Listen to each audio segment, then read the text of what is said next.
Ángel Ribó, conocido aquí en el mundo de los negocios en Estados Unidos como el confidente de los gerentes generales y además como presidente y cofundador de la Fundación Niños Sabios desde Texas, Estados Unidos. Estamos aquí en Expansion Network, como sabéis, todos los días acelerando, ayudando a la humanidad a acelerar la apertura de su conciencia.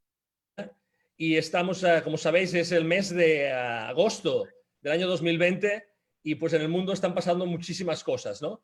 Y me complace tener aquí con nosotros el día de hoy, pues nada más y nada menos que a Carlos Gardeta. ¿Qué tal, Carlos? ¿Cómo estás? Muy bien, encantado de estar contigo por el interés tuyo, el interés mío en que nos conozcan y que sepan que hay una serie de cosas que probablemente no sabían. Excelente. Bueno, pues para los que no conozcan todavía a Carlos, os diré dos cosas. Él es una persona apasionada que lleva muchos años haciendo lo mismo. Empezó, voy a compartir con vosotros un pequeño secreto muy privado de Carlos, que es que él de hecho empezó estudiando Derecho, pero decidió dedicarse y él es muy apasionado, él es apasionado por el tema, el tema del cerebro y de los estímulos sensoriales. Y la primera pregunta que me gustaría hacerte, Carlos, obviamente bienvenido a Expansion Network, pero la primera pregunta que me gustaría hacerte es cómo el cerebro empieza a desarrollarse cuando somos nosotros niños, incluso bebés, Carlos. Empieza a desarrollarse antes de nacer. A partir del tercer mes de vida, después de la concepción, el cerebro recibe, aunque parezca que no, estímulos estándar que como especie hemos adoptado y que esos estímulos van creando conexiones entre las neuronas, sinapsis, técnicamente hablando, de unas neuronas con otras, estableciendo redes de neuronas que cada red se va a hacer cargo de una función preestimulada anteriormente por la evolución de la especie. Y entonces, todos esos estímulos que van sucediendo desde el tercer mes hasta los 7 años nos hacen acabar siendo miembros completos de nuestra especie. Yo, el ejemplo que pongo para comparar es decir, nace un caballo y a la media hora es caballo. Y nace un mono y a la media hora es mono. Nace un ser humano y tiene que esperar 7 años para poder tener toda la funcionalidad propia nuestra y aún así tiene que ir cargando unas bases de datos brutales para poder estar al día de todo lo que se está llevando en ese momento. Entonces, nosotros como especie hemos desarrollado un cerebro enorme en una serie de fases evolutivas y cada uno de nosotros tenemos que repetir la evolución, lo que se llama la filogenia, en nosotros mismos durante esos 7 años y medio que median desde el tercero de la concepción hasta los 7. Eso de una manera promedio y normal. Eso sucede siempre gracias a un agente que va creando esos estímulos, que es la madre. Las madres, con las tonterías y monerías que le hacen a los bebés, de tonterías no tiene nada. Son estímulos estándar muy simples que van creando esas conexiones de neuronas que hasta el momento de conectarse están viviendo una vida aislada respecto de las otras en el cerebro. Y tenemos que repetir en nosotros la evolución, que es decir, nosotros hay como 8 saltos evolutivos, 8 o 10, entre 8 y 10, en el cerebro, por el que pasamos desde que éramos casi seres unicelulares, ¿no?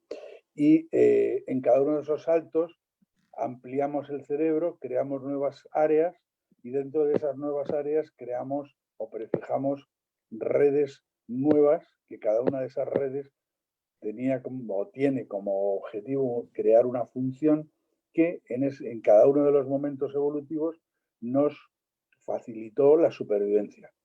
Y hemos ido pegando saltitos hasta que ahora mismo tenemos un cerebro que no está especializado en nada, pero es capaz de especializarse en lo que le pongan por delante.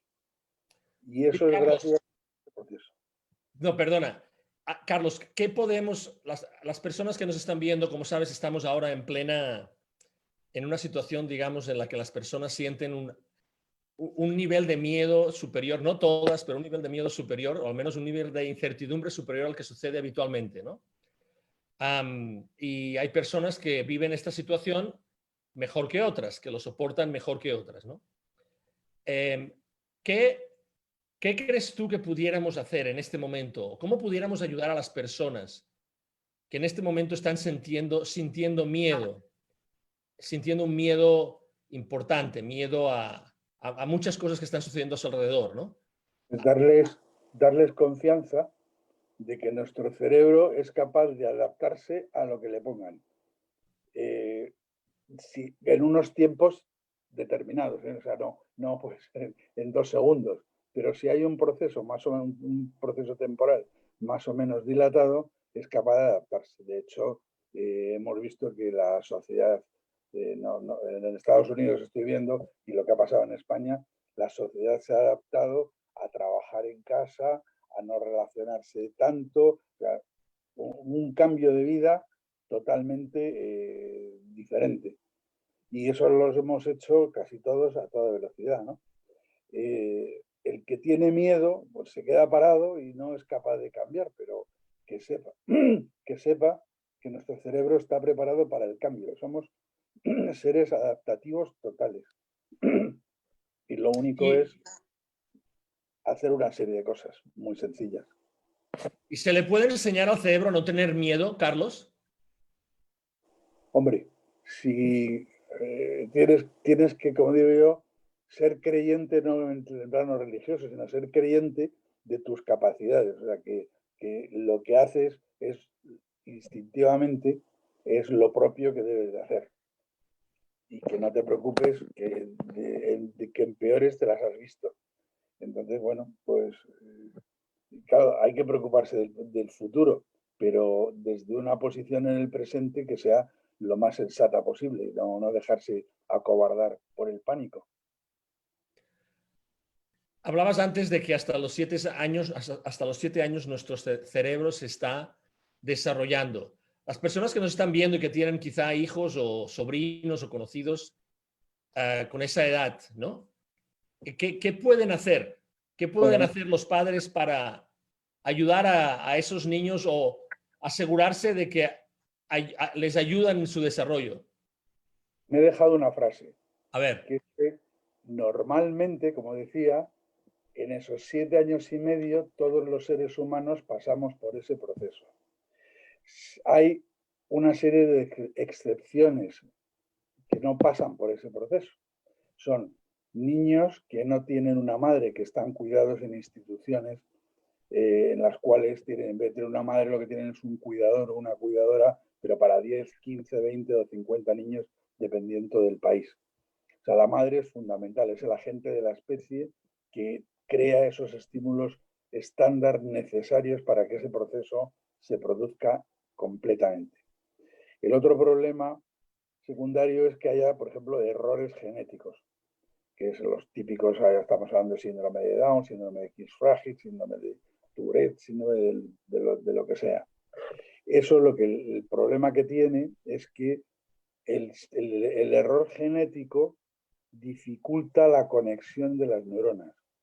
Y entonces, normalmente hay que decir que la longitud de las dendritas de los brazos de conexión en esos casos es más corto que en los casos que en el promedio normal. Y entonces lo que pasa es que para recorrer las distancias intercelulares para conectarse necesitan más estímulos de los que necesita el niño que no tiene el problema genético. Y entonces como la pobre madre, o la pobre en el sentido de que va produciendo la dosis de estímulos adecuada para un niño promedio, pero este necesita, ponte 5 veces más, pues se va a quedar retrasado respecto a lo que debería porque no recibe la cantidad suficiente. Eso es el segundo caso, que eso afecta entre un 0,5 y un 1% de la población, depende de qué país. Y luego está el tercer caso, que es el más manido o el más frecuente, que es la falta de oxigenación cerebral suficiente en algún momento de la vida de esa persona. Cuando falta oxígeno al cuerpo, en general a todo, lo que pasa es que hay unas células en el cuerpo que consumen más oxígeno que otras por la actividad que tienen. Las que más consumo producen son las neuronas, que tienen un metabolismo entre 10 y 30 veces más que el resto de las células corporales. Con lo cual, cuando falta oxígeno en el sistema, por la razón que sea, puede ser por un problema exterior, que no hay oxígeno en la zona donde estás y te estás asfixiando, o te sumerges en la piscina y te ahogas por falta de oxígeno, o tienes un traumatismo cerebral que te falta oxígeno. O sea, todo va a acabar en que la célula no está bien regada, bien oxigenada. Entonces, lo que pasa es que las primeras que empiezan a morirse en todo ese proceso son las cerebrales. No se mueren todas a la vez, sino que se van muriendo, digamos, por oleadas, ¿no? Y lo que pasa es que se mueren en más o menos cantidad y, perdón, que me estaba desbarrando, más o menos cantidad en varias o en todas las áreas cerebrales. Y por otro lado, no es lo mismo que tengas una falta de oxígeno del 95% que tengas una falta de oxigenación del 5%. Y no es lo mismo que te falte el oxígeno 30 segundos que te falte media hora, ¿vale? En función de esos dos parámetros, de la cantidad de falta de oxigenación y del tiempo que dura esa falta, van a morir más o menos neuronas en uno, varios o todos los sitios. Y no se nota, el niño nace y nace normalito, con sus orejitas y sus 5 deditos y todo. Lo que pasa es que va a necesitar, las neuronas que sobreviven se van a encontrar a una distancia de sus vecinas mayor de lo que era antes. Para lo cual, para conectarse, va a necesitar también unas dosis de estímulos superiores a su hermano que no nació con ese problema, que no tuvo ese problema, ¿no? Y eso Carlos, se puede... sí, perdona que te interrumpe, Carlos, te interrumpa.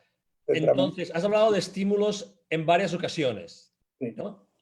Y la verdad es que efectivamente nuestras madres tenemos la bendición de que están por nosotros desde pequeños y están continuamente nuestras madres, nuestros padres, los familiares, nos están estimulando. Las madres en exclusiva.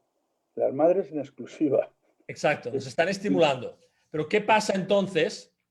¿Qué sucede entonces cuando nos vamos haciendo mayores y se reducen esos estímulos? ¿Qué sucede con nuestro cerebro? No. O sea, nosotros necesitamos una cantidad de estímulos para poder llegar a los 7 años con el cerebro totalmente organizado y haciendo todo lo que hace cualquier otro miembro de nuestra especie. Si ese proceso no ha madurado completamente porque te falta la madre agente de los estímulos, porque tienes problemas genéticos o porque tienes una falta de oxigenación en algún momento, entonces llegas a los 7 años sin tener el sistema completo y necesitarías todavía más estímulos en los niveles adecuados, ¿eh? Para eso eso hay que, luego lo explico un poco más. Entonces, lo que pasa es que esta falta de oxigenación en nuestra especie se produce sobre todo alrededor del parto. El parto de los seres humanos es complicadísimo. Y porque digamos que, vamos a ver, si nosotros naciéramos como el resto de los mamíferos, tendríamos que nacer a los 3 años aproximadamente. A los 3 años ningún niño podría pasar por el canal óseo de la cadera de su madre y morirían todas las mujeres en el parto, para lo cual hemos hecho dos inventos, que una es las fontanelas, que permiten plegar el cerebro y tener un diámetro más estrecho y poder pasar, y la otra es que, digamos, nacemos prematuros. Nacemos cuando nacemos, pero nos faltan 3 años de maduración buenos. Permíteme, Carlos, disculpa. Te estaba preguntando sobre los estímulos. ¿Qué sucede qué sucede una vez que el cerebro está formado? ¿De acuerdo? Supongamos que hemos recibido la cantidad de estímulos necesarios. ¿Qué sucede cuando ya hemos recibido esa cantidad de estímulos? Ya nuestro cerebro es maduro. ¿Es posible continuar modificándolo con más estímulos sensoriales, Carlos? Y se puede completar bastante más. hasta llegar a lo máximo en cada una de las percepciones, de la percepción visual, o sea, de la percepción auditiva, la percepción propioceptiva, o sea, reconocer tu cuerpo y poderlo manejar a velocidades cada vez mayor, que es lo que es el deporte. Y luego está la percepción vestibular, que es la que te dice dónde está la cabeza y todo el sistema respecto del cuerpo. Y eso generalmente, digamos que solo hay una parte muy pequeña de la población que llega a completar eso. Entonces, esa completición se puede hacer a cualquier edad. O sea, por ejemplo, tú, por ejemplo, que veo que has tenido miopía fuerte y estás operado o llevas lentillas, bueno, pues tu percepción visual viene limitada porque tu aparato visor no está perfectamente y eso te afecta a la percepción que tienes, a la velocidad o el detalle y tal. Eso con programas adecuados de estimulación visual es posible llevarlo, mejorar el aparato y mejorar las áreas cerebrales que no han podido madurar porque el aparato en ese momento no estaba perfecto. No sé si me explico. No, no, te explicas perfectamente. Entonces vamos a... Y eso se puede hacer a cualquier edad hasta los 80 años. Hay un mito que dice que a partir de los 7 años no hay quien arregle nada en el cerebro. Es una mentira más grande que la copa de un pino. Porque el proceso normal es hasta los 7 años, pero el que no llega puede seguir estimulando si sabes dónde y cómo y completar el proceso perfectamente, que es lo que yo hago y es lo que estamos hablando ahora. O sea, que estamos entrando de rondón en el problema. Carlos, ¿se puede medir la utilización que está habiendo en un momento determinado de nuestro cerebro? ¿Se puede medir? Sí, ahora hay un sistema del SPECT que permite que puedes estimular a la persona y ver cómo el cerebro está actuando en función al consumo de glucosa, que es el combustible que tienen las neuronas. Entonces, lo que te hace es una idea es de qué áreas están activadas. Ahora, el cómo están activadas, eso es otra historia totalmente diferente. ¿Vale? ¿Y tú consideras que, porque llevas, obviamente, eres una persona pues apasionada por las terapias relacionadas con los estímulos sensoriales? ¿Tú consideras que, por ejemplo, hoy en día que está tan extendido, como decía antes, la angustia, el nerviosismo, la incertidumbre, el miedo, etcétera, consideras que hay ejercicios sensoriales que se pudieran hacer para volver a una zona para llevar nuestro cerebro a una zona de tranquilidad? Bueno, eso es un enfoque muy psicológico, el que me estás haciendo. Ok.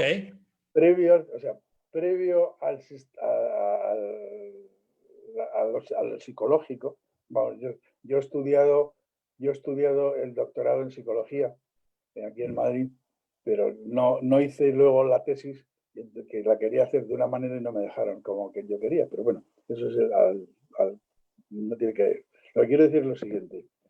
Tú puedes tener más o menos problemas psicológicos en función también de cómo manejas la maquinaria que es el cerebro, cómo la tienes configurada. Es un ordenador que vale para todo, pero lo tienes que configurar para unos trabajos determinados.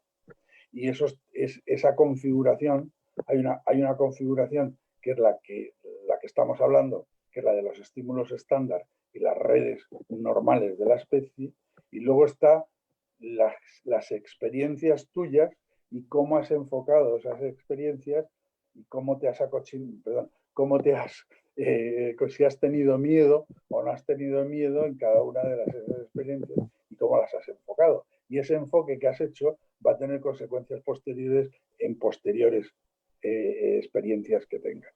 Y ahí ya empieza el lío de la mente y de la parte del tratamiento psicológico del cerebro. Lo que pasa es que el mensaje que quiero dar en esto que estamos hablando ahora, el primero es el más importante de todos. La discapacidad, el retraso cerebral, grave o leve, que son en Estados Unidos, los dropouts, los fracasos escolares, todos esos se deben a estos problemas de falta de oxigenación o o problemas genéticos. Y eso se puede se puede rehabilitar siempre que las redes que se han quedado incompletas las completemos. Lo que hay que saber es cómo analizar cuáles son esas redes que hay que completar y, sobre todo, en qué orden y a qué nivel de excelencia hay que llevar cada una antes de poder meterse con el siguiente escalón. Yo, como has visto en mi página, lo cuento bastantes veces, digo, nadie va a correr si antes no anda. Entonces, lo primero que tienes que ver es si alguien no anda bien, por qué no anda bien, y reparar aquello que no le deja, que no suele ser físico, suele ser cerebral, ¿no? Entonces, completando la red que no le deja andar bien, va a andar bien. Cuando ande bien, vamos a ver cuáles son las redes que, sumadas a eso de andar, le van a posibilitar poder correr y correr perfectamente. Y una vez que lo analicemos y pongamos los programas adecuados y podamos ir midiendo el progreso, que es importantísimo poder medir constantemente, entonces podemos llevar a esa persona a la normalidad, ¿vale? Pero que se sepa que eso se puede hacer a cualquier edad y, para no exagerar, con casi todo el mundo. ¿Qué sucede, qué sucede con las personas, Carlos, con las personas que quizá tengan algún tipo de, no sé si llamarlo discapacidad, disfunción relacionada con su cerebro? ¿Qué sucede con ellas cuando de repente se ven obligadas a estar confinadas y continuamente en una casa, en un departamento, donde sea? Es decir, encerradas. ¿Qué sucede? Es que hay otras dos causas que no dejan que se organice el cerebro o que destruyen parte de la organización que tenga. Una de ellas es el estrés. El estrés causa daño cerebral.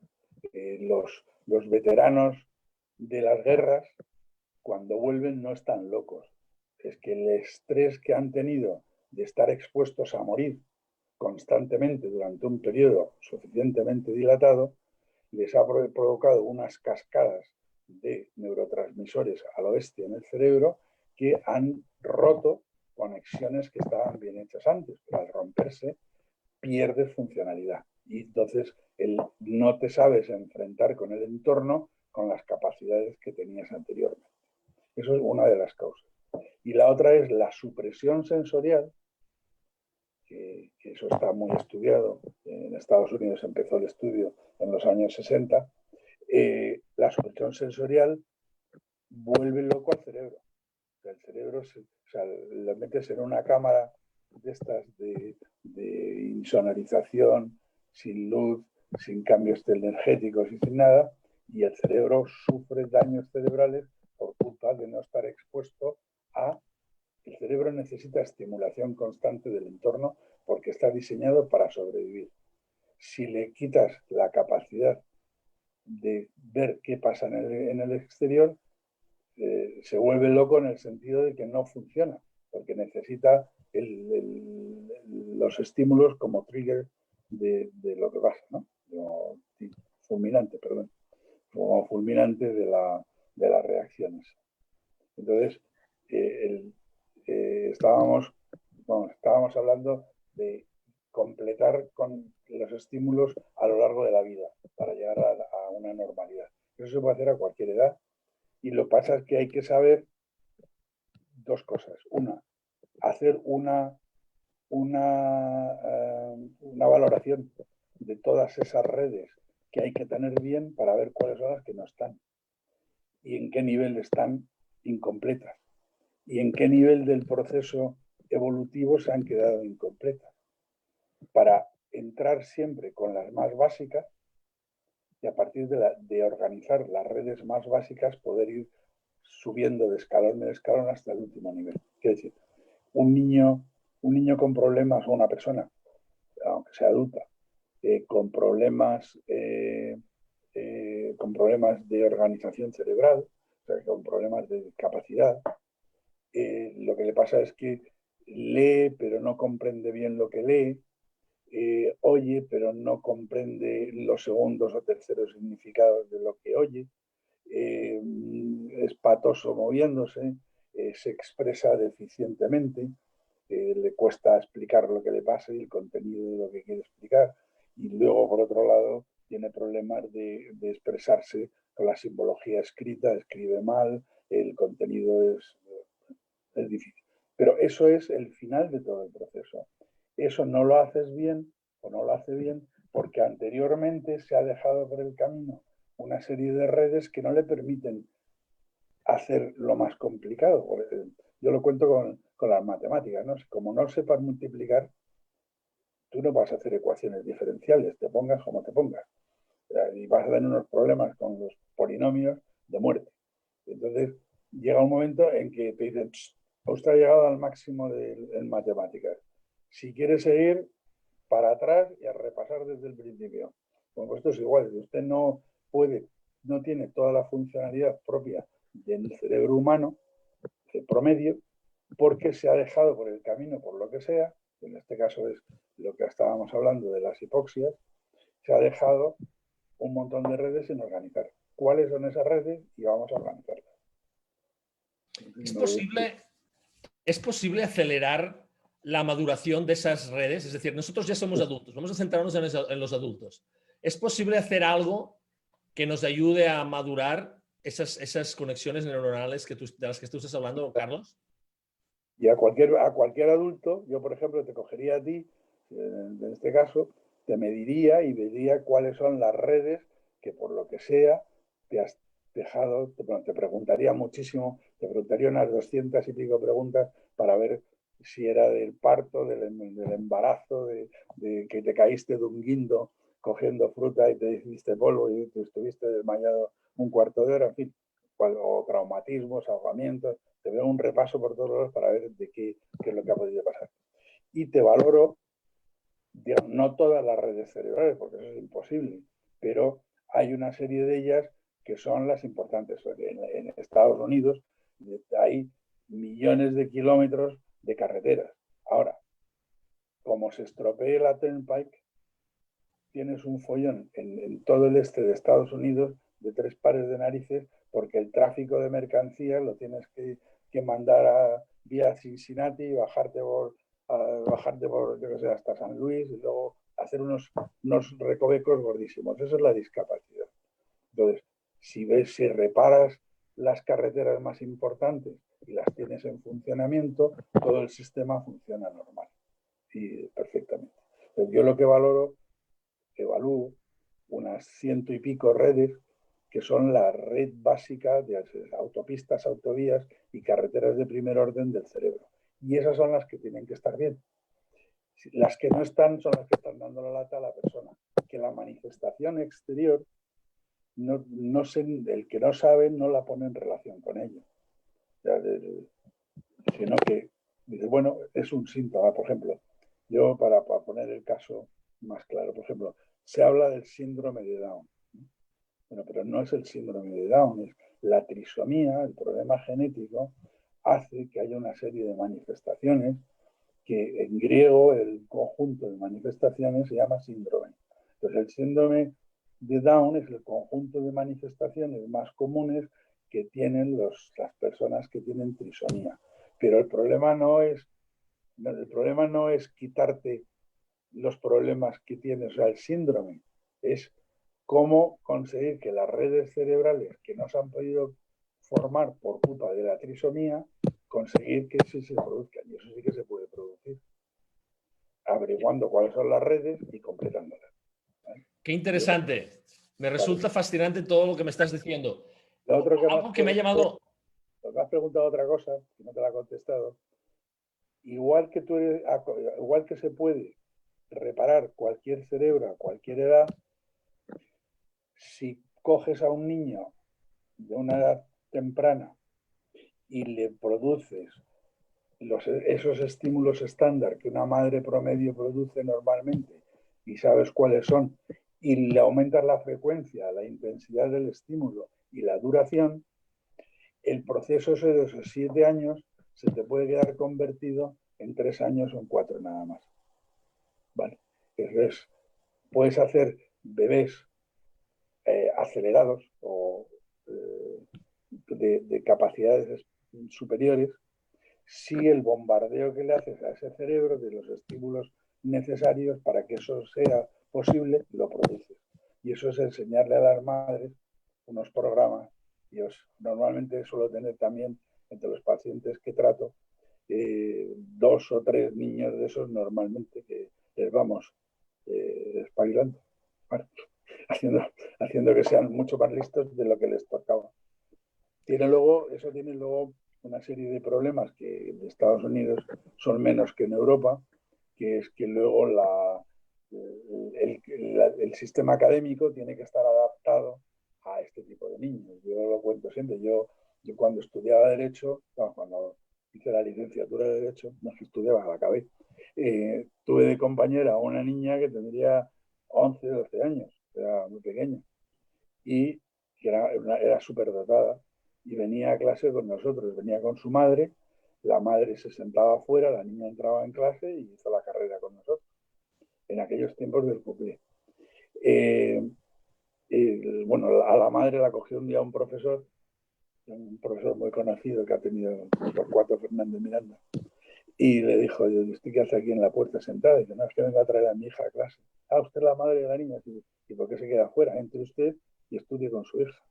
Y esa señora hizo la carrera también por llevar a su hija acompañándola, ¿no? Entonces, Carlos, sí. discúlpame. Has hablado antes de quizá concepciones que la gente tiene de lo que es el cerebro y que no son reales.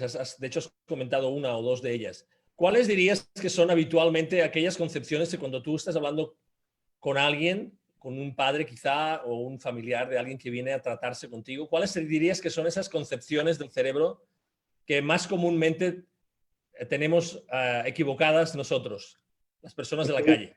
Es que la nomenclatura que se utiliza, los términos, la terminología no es la adecuada. O sea, cuando te hablan de una persona que tiene discapacidad, te lo presentan como si fuera una enfermedad.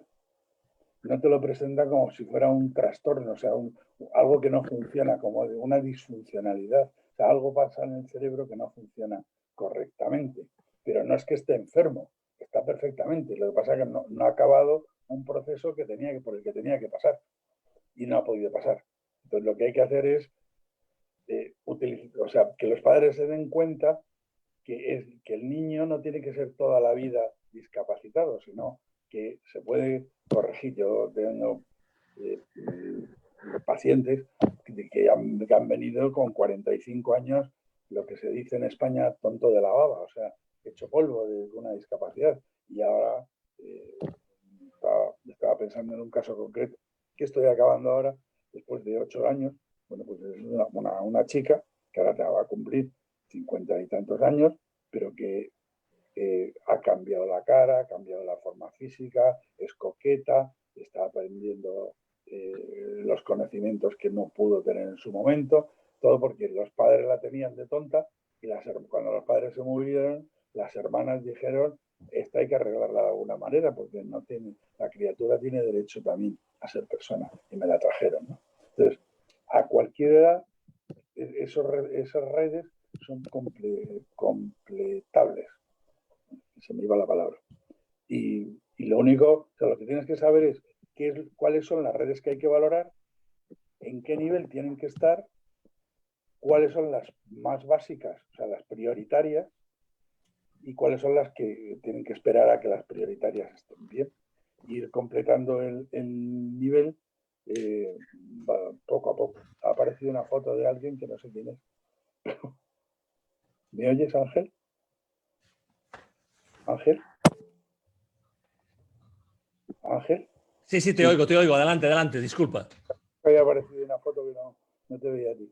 Entonces, yo lo que he aportado, esta metodología, yo la empecé a aprender en Estados Unidos, en un centro que hay en la costa este, donde llevé a mi hijo, que cuando mi hijo nació ya sabíamos que estaba hecho polvo, pues le faltaba un hemisferio y parte del otro.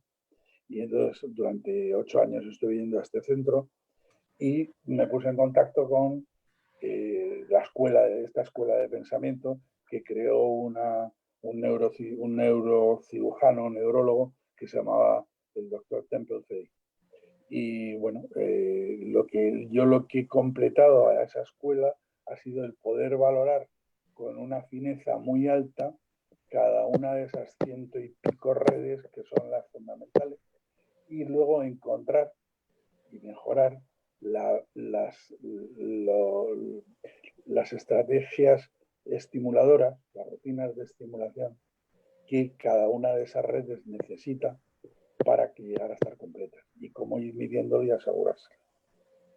Oye, Carlos, ¿qué te llevó a ti? ¿Qué pasó en tu vida que decidiste, estudiando Derecho, y de repente decidiste ponerte y convertirte en una persona tan preocupada y Pues, apasionada por las cuestiones del cerebro?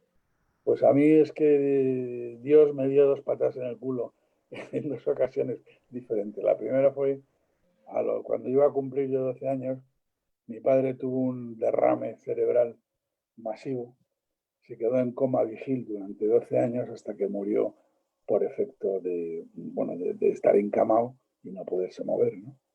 Y bueno, pues durante esos 12 años, pues actué de enfermero y cuidador de mi padre junto con mi madre y un hermano más. Se murió, seguí mi vida, me casé, bueno, estudié, hice de todo.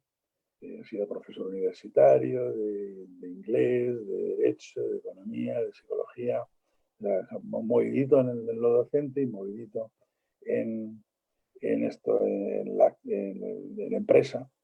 Hice un Business Administration 2 veces. Y cuando tenía 38 años nació mi hijo pequeño con una toxoplasmosis prenatal brutal. Y entonces esa fue la segunda patada en el culo que me dijo, vamos a ver, yo con mi padre no pude sacarle para adelante, tiene que haber algo desde que me ocurrió esto con mi padre que sea. Entonces empecé a mirar hasta que encontré este centro en el este de Estados Unidos, y empecé a ir a él, empecé a practicar en mi hijo las terapias, porque las son domiciliarias y realizadas por los padres en casa. Y bueno, me di cuenta digamos, de los fallos que había en función a la cantidad de años que llevo con este lío, porque con mi hijo pequeño mi hijo pequeño va a cumplir 33 años. Entonces, pues llevo una temporada muy larga y me fui poco a poco derivando hacia cómo, ya que ayudaba a mi hijo, pues ayudar a otros que tuvieran problemas menores que él, porque lo que tiene él es el caso más grave que ha pasado por mi hermano, ¿no? Y las personas que te van a ver a ti, Carlos, ¿suele haber alguna disfuncionalidad más común por la que acuden los padres a verte a ti más que otras? Hombre, normalmente los padres de niños con problemas más graves son los más preocupados por el tema. Para darte una idea que antes empezaba a enunciar, con problemas genéticos hay entre un 0,5 y un 1% de la población. Con problemas graves de desorganización, parálisis cerebral, hiperactividad grave, autismo, es decir, todo lo más bestia de todo esto de afectaciones, hay aproximadamente entre el 1,5 y el 2% de la población. Pero luego el fracaso escolar en Estados Unidos, en Europa y en la China es 1/3 de la población estudiantil tiene fracaso escolar. Porque no tiene, cada año que pasa, te bombardean con más conceptos, más sutiles, más entrelazados, a mayor velocidad y cada vez más lío. Y entonces, como no tengas la cabeza medio bien organizada, llega un momento en que el sistema te echa fuera. Eso, digo, hasta el high school, pues supone 1/3 de la población. Ahora bien, nadie echa en cuenta, sobre todo en Estados Unidos no os dais cuenta, del fracaso universitario. El fracaso universitario en los países europeos que tenemos sistema napoleónico, o sea que tú, si estudias Derecho, te comes tantas asignaturas y tienes muy poca capacidad de estudiar no troncales, que se llaman. Pero tienes el 80% de las asignaturas son obligatorias. Hay un 20% que tal. Claro, el que no tiene la suficiente capacidad en Derecho, en Economía, en Arquitectura, en lo que sea, el problema que va a tener es que llega un momento que cuando llega el segundo curso, que es cuando aprietan realmente en las universidades, pues ya no puede con la carrera y se va. Y eso supone, en estudios que hay por ahí, cerca del 60% de los estudiantes europeos son fracaso universitario. Entonces, bueno, entre el 40 y el 60, para no ser muy derrotista. Pero claro, si va sumando el 2 o 3% inicial que hemos hablado de problemas genéticos, más los casos más graves, el 30 o 33% de fracaso escolar de secundaria, y te metes en el 40% del restante del universitario, tienes que el 70% de la población andamos tocados del ala un poco. Y bueno, hacemos lo que podemos y hacemos muchas cosas con lo poco que tenemos, pero andamos tocados. Entonces, bien, hay un 20% de la población, esa es la que está realmente bien. El resto hacemos lo que podemos. Yo me incluyo. Este tipo de terapias con estímulos sensoriales, además de ayudar a desarrollar más el cerebro, pueden ser utilizadas también, por ejemplo, para sanaciones, es decir, para las personas que tienen dolores de cabeza frecuentes, migrañas, etcétera. Esos son todos problemas que te da la inadaptación del cerebro al entorno, que es lo que estamos hablando. Yo necesito un cerebro para enfrentarse con este entorno que socialmente hemos creado en el siglo XX y ahora en el XXI. Y para eso necesito un cerebro determinado, con unas conexiones que hay. Si yo no tengo eso, voy a contrapelo constantemente de lo que la sociedad me demanda, de lo que la sociedad como órgano, ¿no? Y entonces, ¿qué pasa? Que la inadaptación me lleva a todas las cosas que hay, pues, agresividad, falta de confianza en uno mismo, baja autoestima, fracaso, maltrato al prójimo, dolor de cabeza, locuras, o sea, afecciones mentales, etcétera. Pero todo es en adaptación al sistema. Si tú... Oye, Carlos, perdona que te interrumpa. ¿Y no consideras que con la que nos está cayendo, con lo que está pasando en el mundo, no consideras que ahora esa sensación o una inadaptabilidad real no es algo que está pasando a una escala como nunca visto en el mundo? ¿No es posible que esto esté sucediendo en este momento? Sí, sí, y además hay un problema que hasta ahora nadie, o sea, en la sociedad nuestra moderna no piensa en la muerte, no tiene la muerte como presente. Y de pronto, bueno, tú pasas, vamos, entras en un cementerio americano, estadounidense, y aquello es un jardín con flores, ¿no? No, la muerte no está allí, está de vida, se han ido, se han pasado, pero se han ido. Entras en uno nuestro del sur del Mediterráneo y ahí la muerte está presente constantemente, pero de todas maneras no se la quiere ver. Y la pandemia o el lío este en el que estamos metidos nos ha hecho ver que te puedes morir pasado mañana con el coronavirus en 2 patadas. Y eso a la mayoría de la gente le ha aterrado, porque no está preparado psicológicamente para enfrentarse con la muerte. Buenísimo. Carlos, las personas que quisieran saber más de todo esto que nos estás explicando, ¿cuál es la mejor forma de comunicarse contigo? Nosotros ya hemos puesto tu correo electrónico y tu página web, pero para que las personas lo oigan de tu voz, ¿cuál es la mejor forma de contactar contigo, Carlos, por favor? Yo tengo una página web en español, en la que estamos, aunque también trabajo en inglés por mi formación, ¿no? Entonces, la página se llama Institutos, en plural, FAY, o sea, F-A-Y, en inglés, F-A-Y, institutosfai.com. Y ahí hay vídeos de testimonios, etcétera, y la idea general de lo que hago. Luego, hay un email que es el propio de la empresa o de la organización, que se llama institutosfai@institutosfai.com, que es el cacharro del email. Y luego hay un teléfono también, que es el 0034, 34 es España, 91 740 0203.